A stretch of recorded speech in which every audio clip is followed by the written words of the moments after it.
What is teacher mode? Oh, okay. All right, class, let's get started. Hey, Wildcats. I'm here to talk to you about days 21 through 25 of AMI.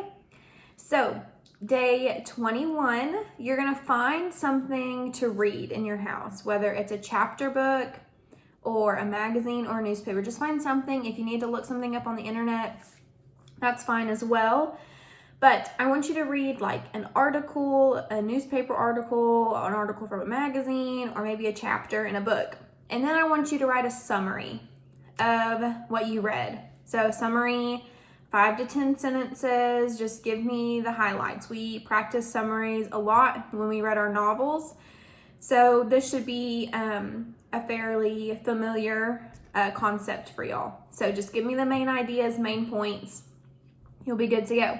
Okay, and then day 22, you are going to evaluate who you're reading, what you read on day 21, who that was written for. Okay, for example, a Dr. Seuss book is obviously written for children. That's the intended audience. Now, other people read it, but it is intended for children. Just like maybe a informational article about bees is intended for someone interested in bees. Does that make sense? So what group of people is the reading that you read on day 21 intended for? Who did the author write it for? Okay.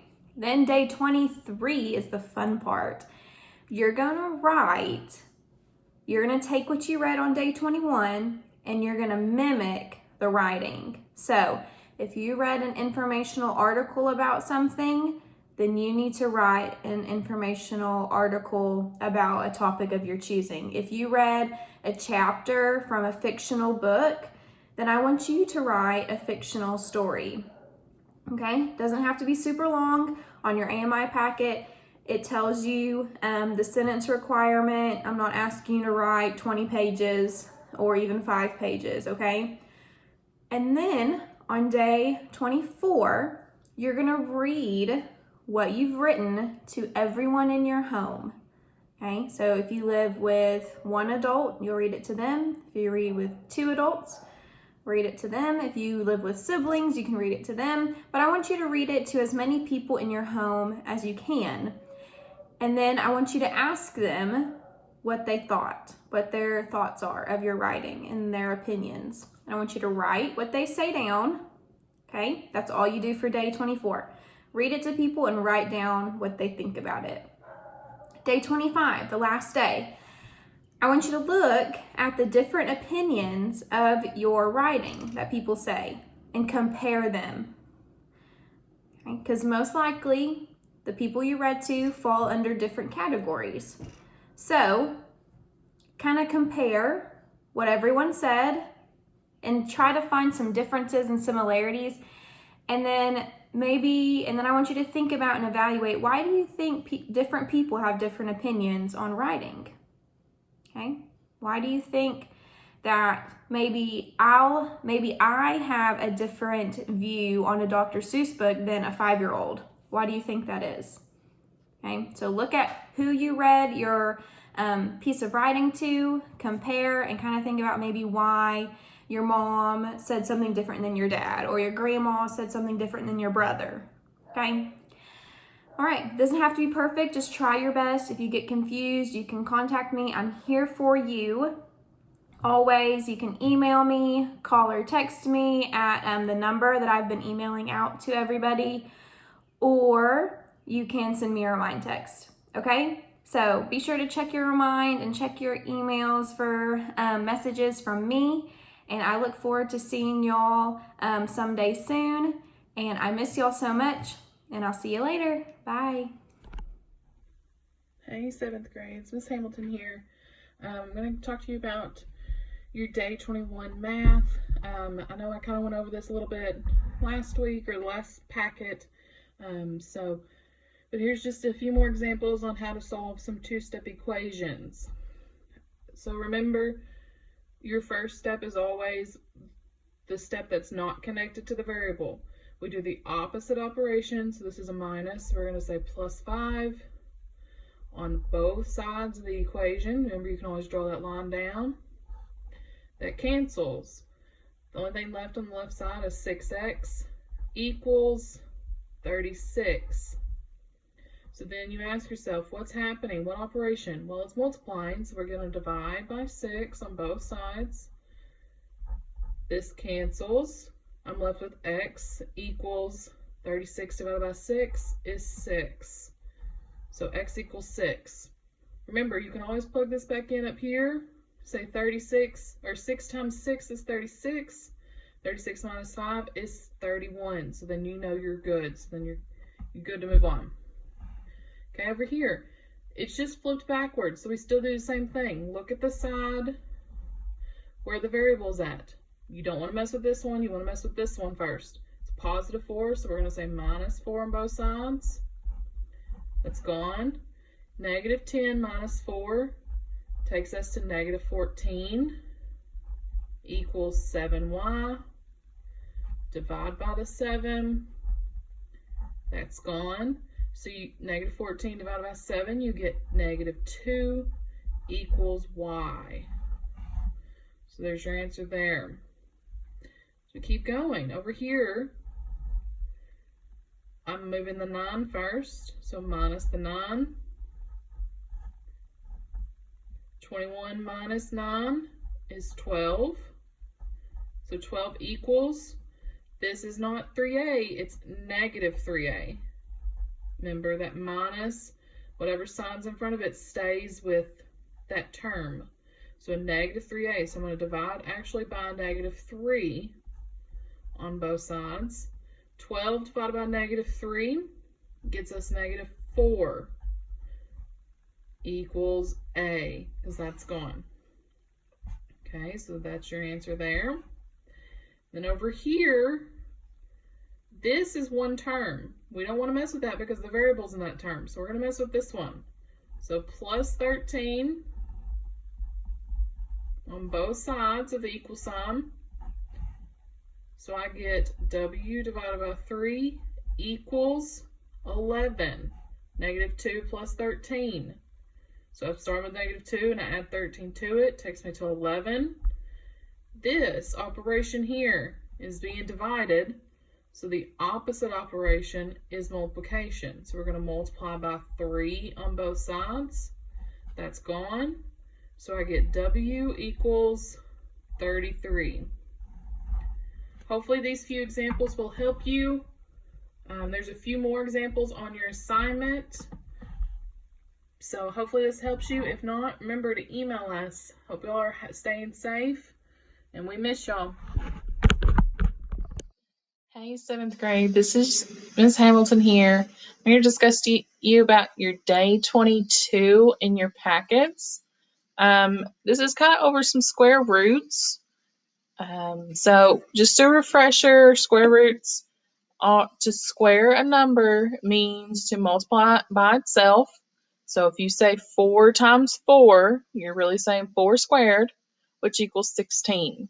So if you do the opposite of squaring, which is taking the square root of something, it uses this square root symbol, which is called a radical symbol. So if you ask yourself, what is the square root of 16? So ask yourself, what two numbers that are the same number that multiply to give you 16? So what number multiplies to itself to give you 16, which is 4. So 4 would be your answer, okay? Now, do the same thing for 25. Square root of 25. What number multiplies to itself to give you 25? Well, 5 times 5 gives us 25, right? 5 times itself gives us 25. So you're going to go through and you're going to figure out these 10 problems. What number times itself gives you the square root of the number that it's asking for? And do not use a calculator. See if you can do these in your head. If you have to, write the list of numbers down. Go through and say 1 times 1 is what? 2 times 2 is what? here's some examples. Like we said, 5 times 5 is 25. So the square root of 25 is 5. What is the square root of 64? Well, 8 times 8 gives us 64. So the square root of 64 is 8. Okay? You can do the same thing with some fractions. You say, what's the square root of 1/4? Well, a half times a half gives us 1/4.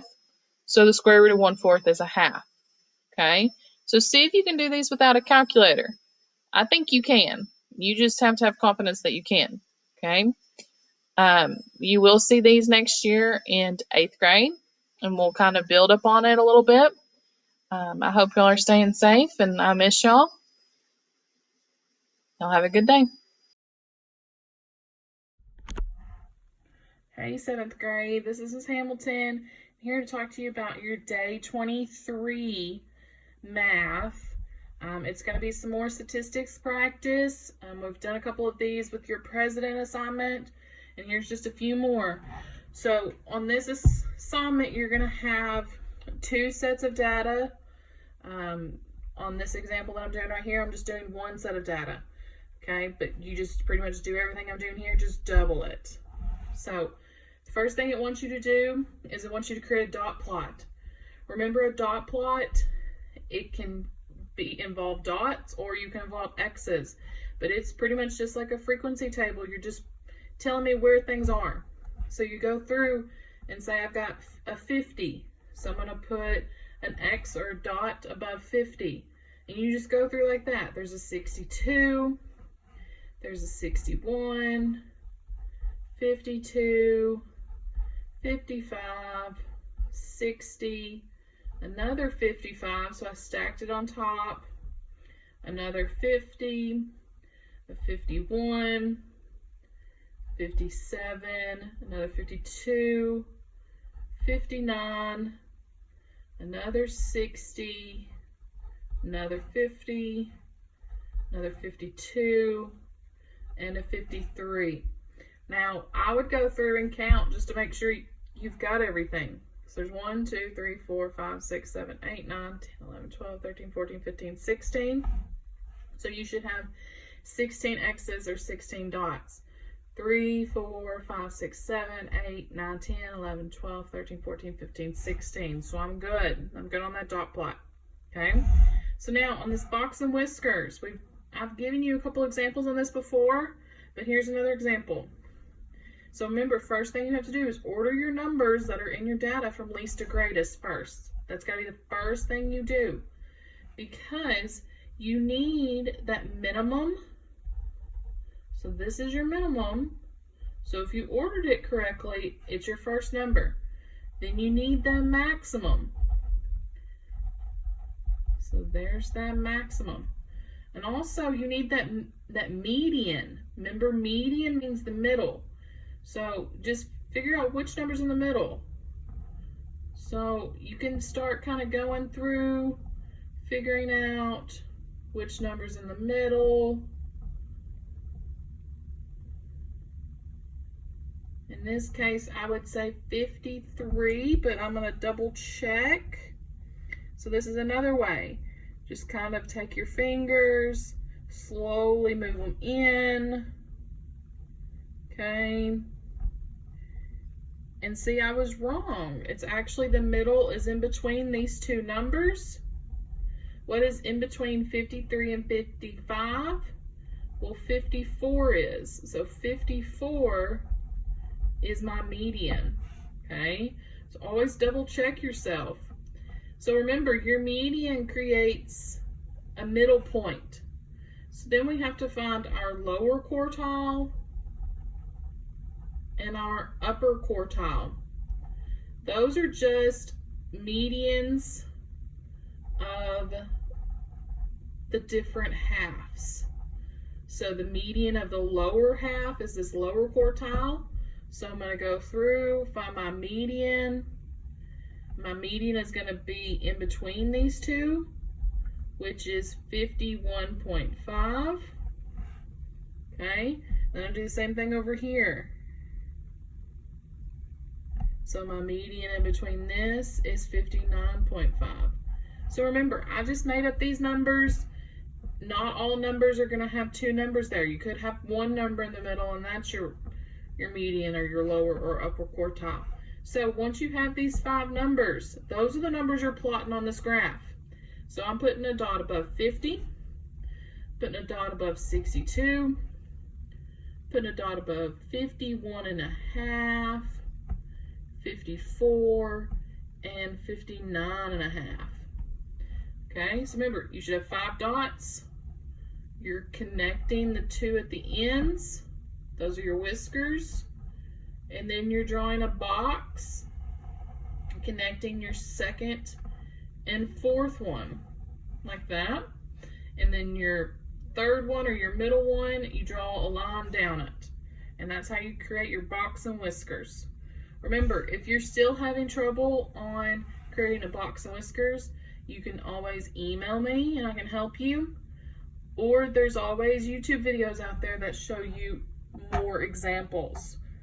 I hope y'all are staying safe. Y'all have a good day. Hey, 7th grade. I'm here to talk to you about your day 24 and 25 in your packets. You're going to be doing the same worksheet for those that are assigned for those 2 days. So technically, you have 4 days to complete this worksheet. There's a lot of problems on here, but that's why I'm giving you 4 days. But these problems are also a review over everything that I have covered in all of the videos in these AMI days. So just if you have to, look back in some of the videos if you need some help. So a lot of them, these first couple ones are combining some like terms, distributing and then combining some like terms. You've got to find the mean. So remember, the mean is the average. You add everything up and divide by how many is there. Find the average, which is the mean, which is what I just said. And also find the median. Remember, it's the middle after you order everything from least to greatest. Then there's more combining like terms. Finding the difference between the highest and the lowest. So remember, difference means subtraction. So you subtract your biggest minus your smallest. The biggest change. So look and see which one has the most drastic slope. Which one is the steepest? Which line is the steepest? And then you're going to start down here solving some equations. So it's going to start out with some one-step equations. Remember to do the opposite operation. So if it's adding, you're going to subtract. If it's multiplying, you're going to divide. And then it's going to move on to some two-step equations. Remember I showed you some examples of those on your day 21. So you can always go back and look at those. And then it kind of goes into some multi-step equations. So just combine everything that you've learned and remember how we did multi-step equations in class. Combine like terms first, then solve it like a two-step equation. Okay? So I know you can do this. I have faith in you. Remember, if you need any kind of help, email me and I can help you through an email. I promise you, I can. When you're working on this, try to keep it organized. So go through, if you print this out, that's good. Write your answers down on here. Show your work, please. I need to see that you know how to do it, so show your work. But if you do this on another sheet of paper, label it. Do the Mondays first. Write the problem down, then answer it.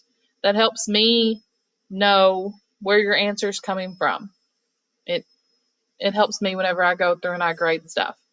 And then go through and do Tuesday's work. Do Wednesday's work, do Thursday's work. It'll help me in the long run. Okay? So, this is y'all's last assignment for these AMI days. Hopefully, y'all have a good summer. I miss y'all terribly. And I cannot wait to see y'all next year.